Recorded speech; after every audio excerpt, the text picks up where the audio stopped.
Ang paggamit ng plastic bags sa mga palengke at mga supermarkets ay napapalitan na ngayon ng tinaguriang eco bags. Ito ay bahagi na rin ng unti-unting paglayo ng anumang makakasira sa ating kapaligiran. Ito rin ang tampok ni Beth Kachin sa Inkaba.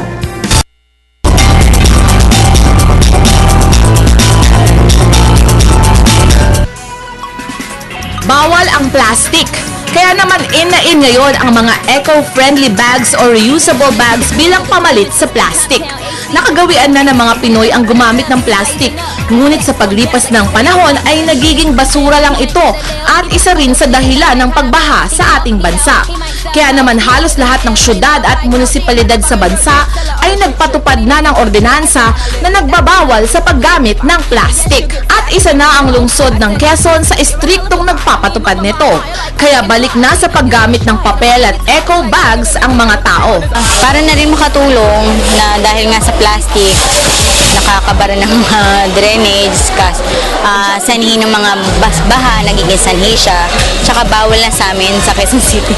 Maganda kasi dapat magdadala ka at yung hindi laging umaasa sa plastic.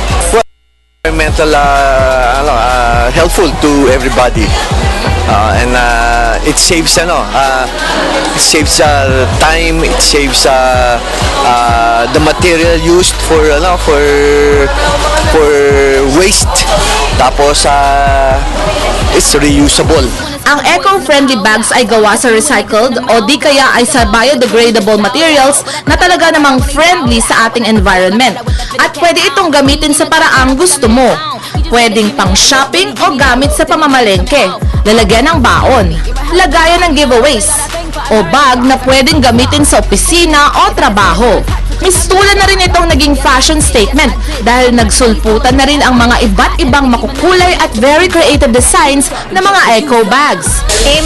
Mas maganda naman siya kaysa may dala kang plastic, eco bag na lang. Diba? May mga design naman na eco bag ngayon eh. Pwede nang may bag ka na rin. Nandun na lahat. Tunay ngang dumarami na ang namumulat sa kahalagahan ng pag-aalaga sa ating kalikasan. Kaya't marami na ang tumatangkilik sa paggamit ng eco bag. Inga na ba? Kami ina!